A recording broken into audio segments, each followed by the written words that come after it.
Meron pong isang nauuso din ngayon na kung tawagin po nila ay ropeway. Ito po yung paggamit ng cable. Nais ko din po sana na maimungkahi po sa inyo na ito po ay bagay din sa Pilipinas, lalong-lalo na sa Metro Manila dahil sa traffic. Ginsuhestyon ni Senator Robin Padilla ang paggamit ng cable cars bilang isa ra sa mga solusyon sa problema sa trapiko sa pungsod. Ginhimo ni Padilla ang proposisyon kasunod kang speech ni Senator J.V. Ejercito sa plenary session nga kinahanglan niya i-improve ang railways kag i-upgrade ang mga train systems. Gusto ko lamang pong sundan ang napakagandang talumpati at mungkahi ng ating mahal na senador mula sa San Juan, sapagkat alam niyo po, nung ako po ay nasa first year ng criminology, pinag-usapan po namin ang traffic.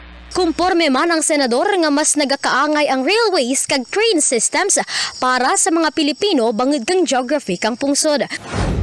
At yung inyo pong mungkahi patungkol sa pagpapalakas ng ating mga tren, napakaganda po nito.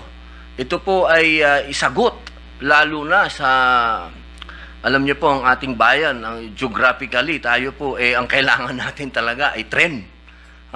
Sa totoo lang po, dyan po sa Bicol, tren ang inaasahan namin.